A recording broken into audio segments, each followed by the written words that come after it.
I'm at the ferry terminal on Vancouver Island. It's Saturday afternoon, just after lunch, and I'm heading to Horseshoe Bay, which is inland in British Columbia. I hate to leave Vancouver Island so soon because I've only really scratched the surface and there's a lot more to see here. But I have promises to keep, and there's a place that I need to be, so I need to start working my way there now.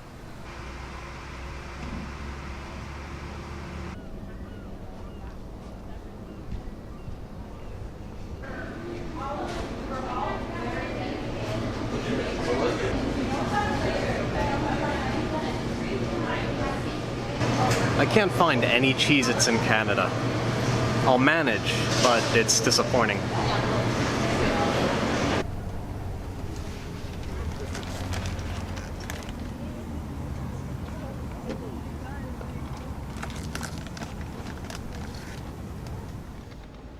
All right, off we go. Yet another ferry.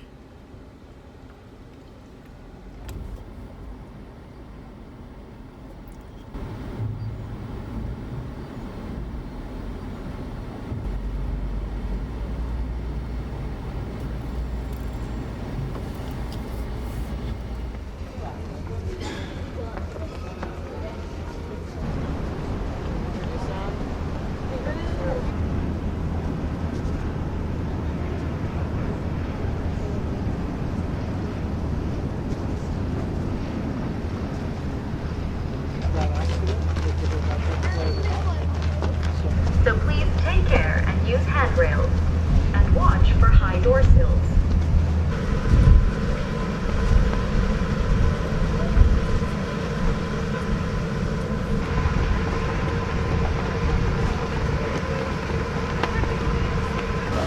This ferry is a lot larger than any of the Washington ferries that I rode on last week. It's about 4:15 p.m. now, and this is supposed to arrive in Horseshoe Bay, British Columbia, around 5:15. That doesn't leave me a whole lot of time to find a place to spend the night, so while I'm here, I'm going to take advantage of this time to look at freecampsites.net on my phone and try to find a nice, safe place to spend the night. Preferably one that's not roadside, that'll attract the attention of the police. I use freecampsites.net when I'm in a pinch. I've got time constraints and I need to find a campsite near a city. And using this website, you will find a little bit of everything. You'll find some hidden gems and you'll find some campsites that are absolutely rubbish. Green icon represents a free campsite, and here's one up in Squamish. When you tap it, it loads a description page. And there will often be pictures and user ratings. Ugh. Again, not the best mobile experience, but it serves a purpose really well.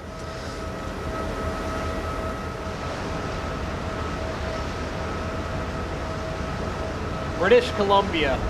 It's beautiful.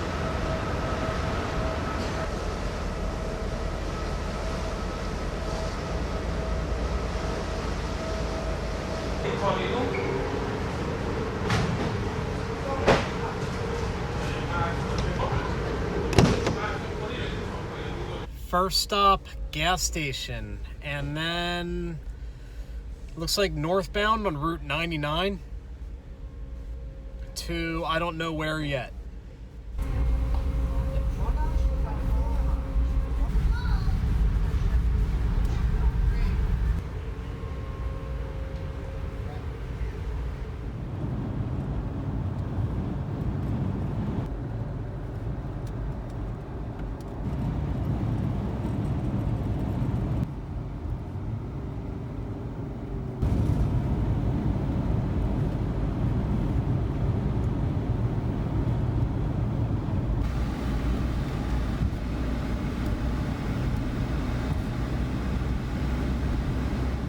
I'm running out of daylight. That campground I found on freecampsites.net was a viable option, but it's Saturday night, beautiful weather, it was packed.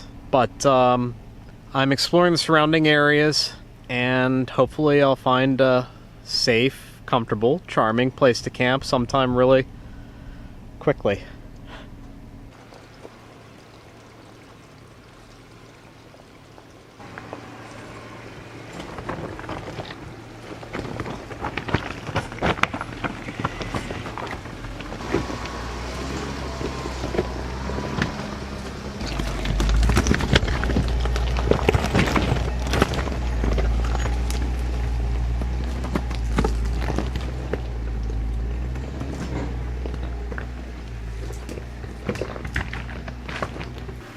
Okay, it's Saturday night. I'm in the British Columbia mountains, and this forest road degraded extensively. I should have turned back long ago, to be honest. I'm taking too great a risk being up here in the mountain, but when that campground was full, it was like, okay, I'm determined to find a campsite of my own. This is remote, and it's just not a good idea. So while I still have daylight, I'm gonna slowly work my way back down the mountain. But the trail was rocky and very overgrown.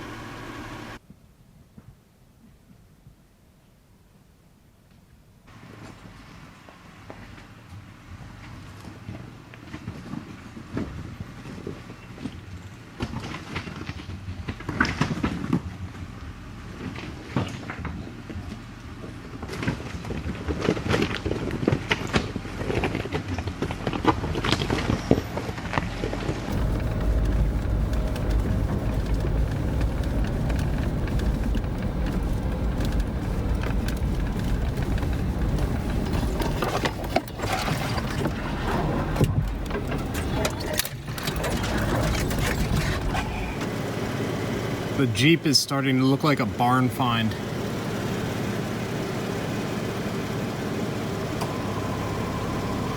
The journey here today was really beautiful, but I struck out tonight when it came to finding a campsite. And that's a big deal to me. Finding a decent campsite is like coming home at the end of the day. And if I don't have that, then I don't rest as well. This is a piece of plastic from my Jeep. So that's what this evening was like.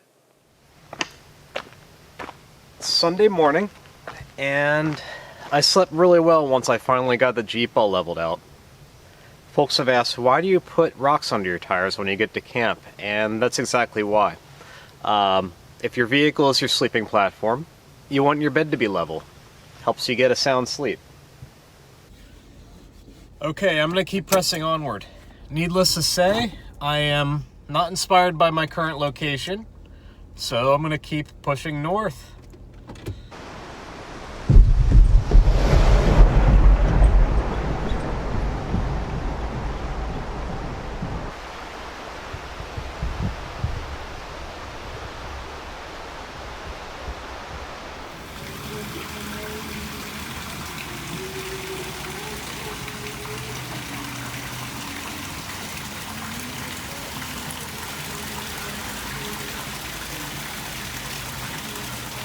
Making a quick pit stop near Whistler, British Columbia to look at some maps and figure out where I'm going next.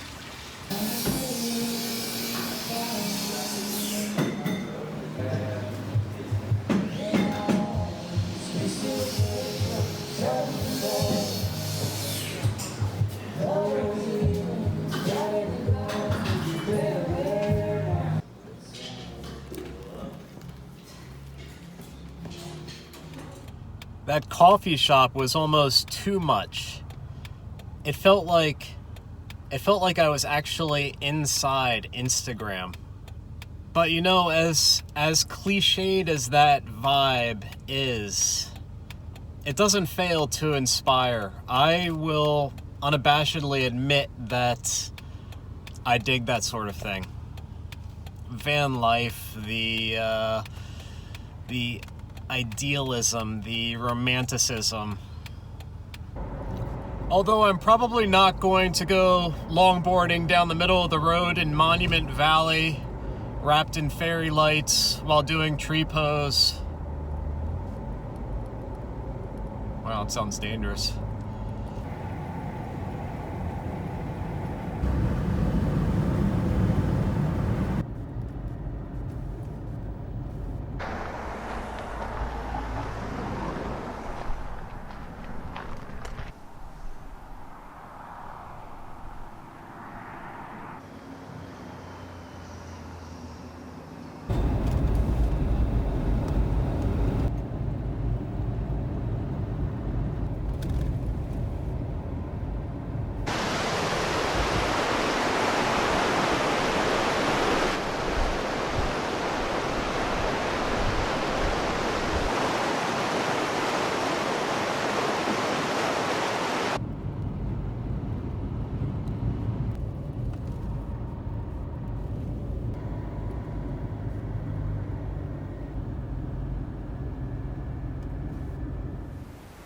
How about that British Columbia scenery?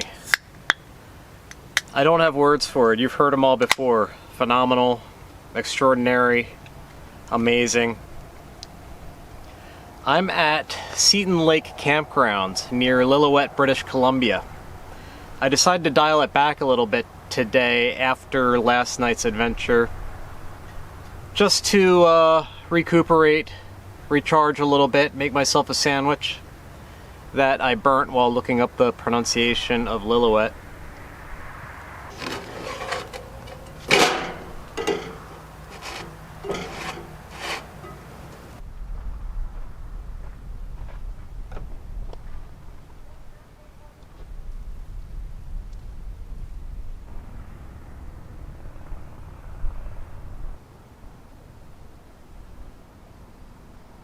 There's water here, there's toilets, there's cell service so I can do some interneting. It's close to the highway, so tomorrow morning I can pack up camp and hit the ground running. The idea is to take advantage of infrastructure now because as I travel north, it's going to become more remote, and I imagine I'm going to be doing a lot more backcountry camping.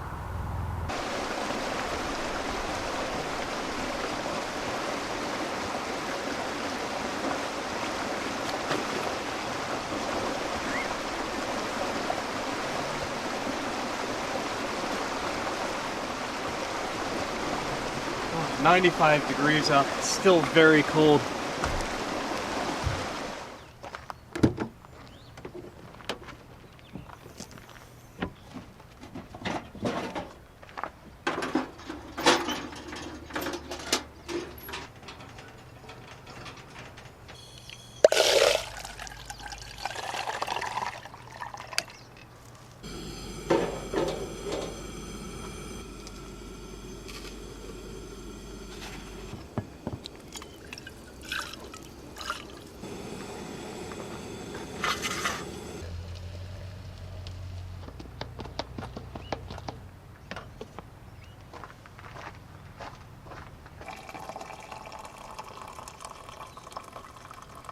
It's Monday morning, coffee is all made, and now I'm gonna break camp and keep pushing north.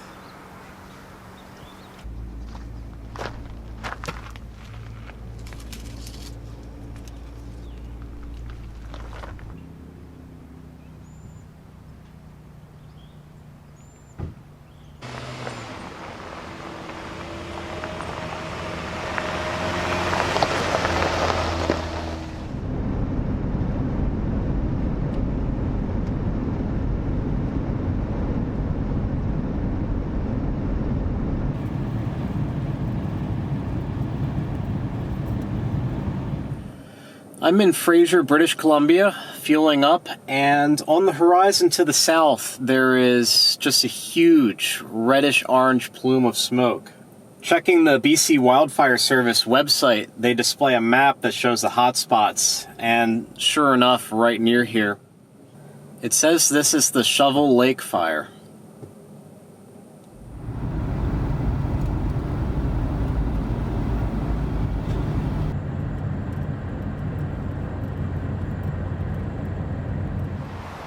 I'm heading west through central British Columbia on Route 16, and I just passed through the town of Telkwa. I'm at Eddy Park, which is right along a river, and it's beautiful, so I just wanted to stop to check it out.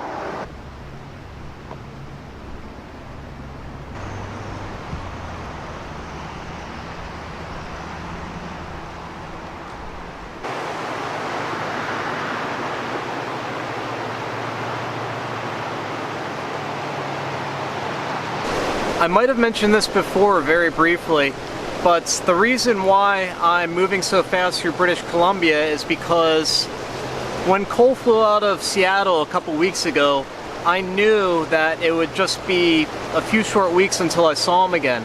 So I wanted to fly him into a completely different city where we could branch out of, explore, and have entirely different experiences. The city that I selected is pretty ambitious, and I didn't really realize that until after I bought Cole's plane tickets. So that's why I'm taking the scenic route through British Columbia, and I'm not really dilly-dallying.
I'm downloading offline maps. Google Maps. You can never be too prepared. My main concern is just gas.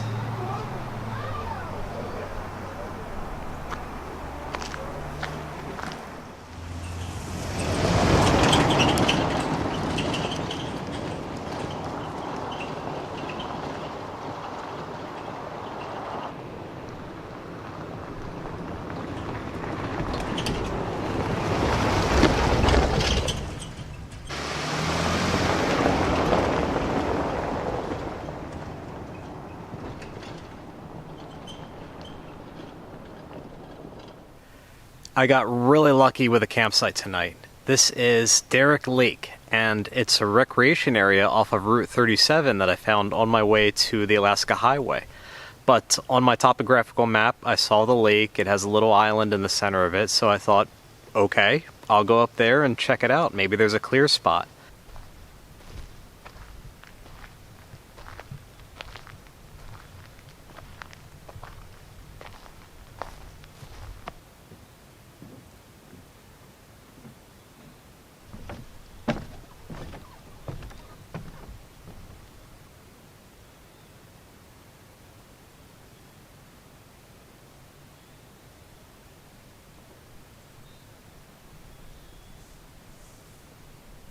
This campsite is exactly what I need. I have it all to myself, and I'm going to sleep so well. It's so quiet except for the occasional rustling I hear coming from the bushes and from the trees. I've got my bear spray ready. I'm a little bit skittish right now because skittish is the wrong word. It's more like hyper aware, just because I'm so far away from everything that I'm familiar with.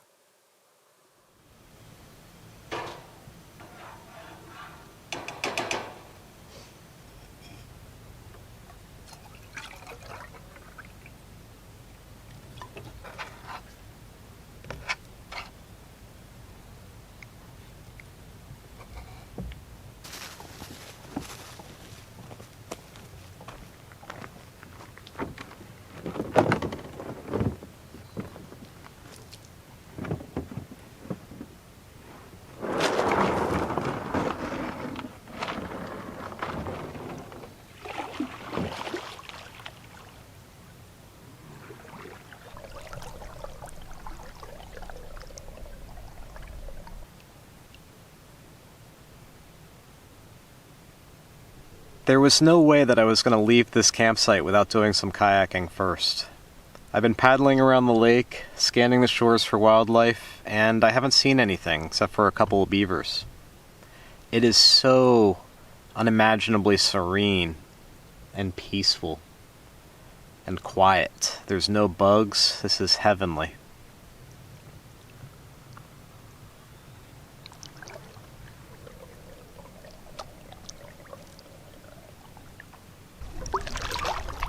The boat that I'm using is a Rogue by Jackson. It's 9 feet long and it's a hybrid boat. It's whitewater capable, but it has a skeg that drops down that helps it track fairly well in flat water. I got this boat when I didn't quite know where I wanted to go with my kayaking. I know that I liked rivers, flat water. I didn't have much whitewater experience, but I thought I might want to try. In hindsight, I think I'd be better suited for a touring boat. Except the form factor and the sturdiness of the boat makes it very well suited to live on the roof of the Jeep. It deflects branches, it's low profile, it doesn't overhang too much. So even though that I don't use the boat to its capabilities, as far as a roof-mounted overlanding boat, it's been fabulous.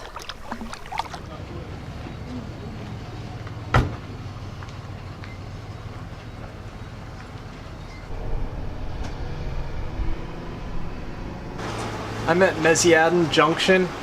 I was en route to the Alaska Highway, but I've been making good time, and I think I'm going to head over to Stewart first, and then next week, maybe on Saturday, resume traveling northward to the Alaska Highway.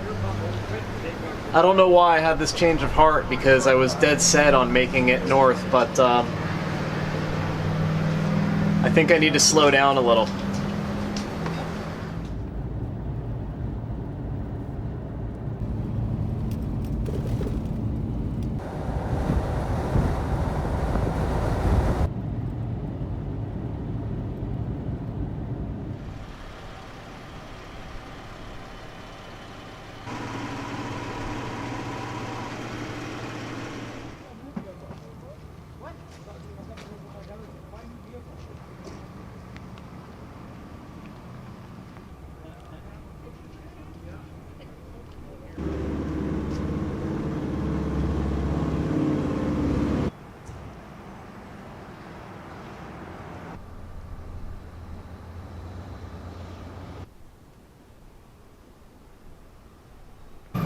This is Stewart, British Columbia, and it's really cool.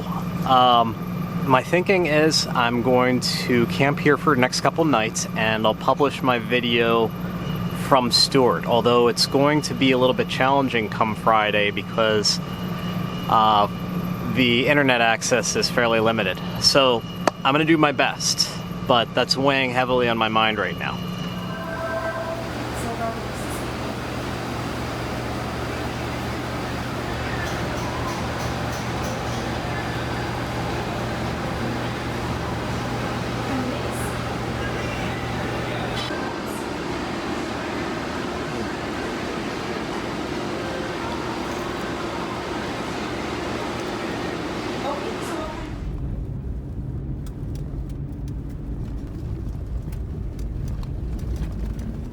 This is a really high traffic forest road. I've seen everything from dual sport bikes to Austrian campers to domestic minivans.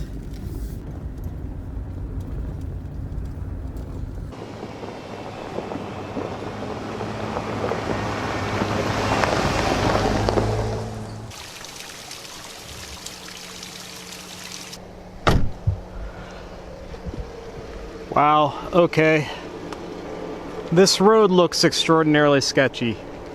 I mean, this looks like the type of road that might not be here in the morning. So I think I am going to turn around and try a different route. I already moved one rock out of the way. Yeah, look at all this debris.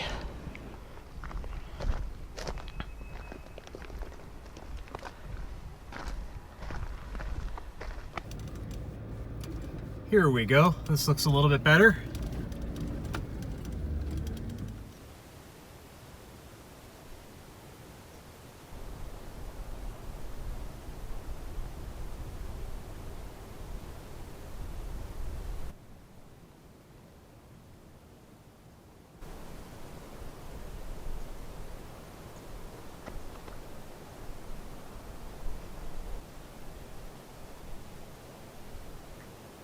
It's around 7 o'clock at night.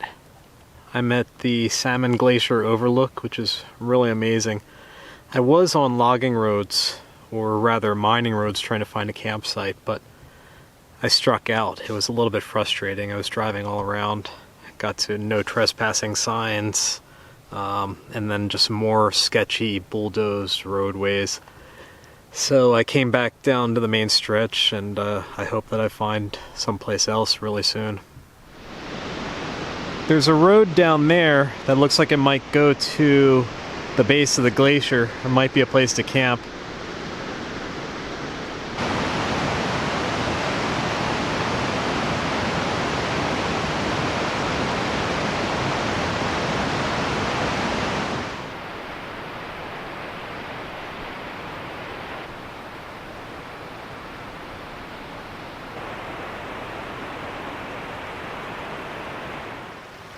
This bridge has seen better days.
This whole flat area appears to be an old mining site.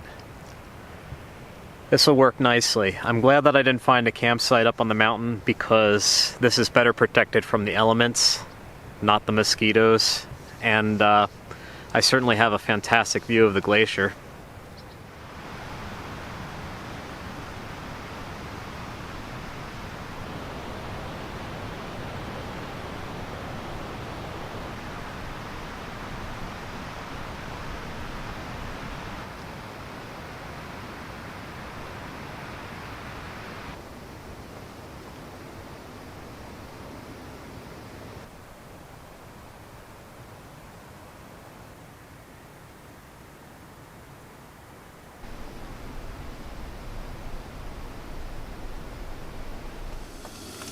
It's Thursday morning, and I'm making breakfast inside the Jeep. This scene was supposed to be outside, overlooking the glacier, but it's starting to drizzle, and that's not going to work.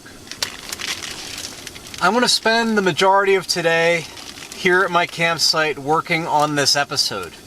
It's only Thursday, so I want to put it together today, and then tomorrow, Friday, I'm going to take it into Stewart, British Columbia, and upload it to YouTube. Stewart is a beautiful little town. I did some exploring there yesterday, but I couldn't find any fast internet, so I think I'm going to need all day if I want to get this video out. Oh yeah. MVP this week goes to poutine. I'm thoroughly convinced that gravy needs to be on more things. But, as usual, thank you guys for following along, and I'll catch up with you again next Friday.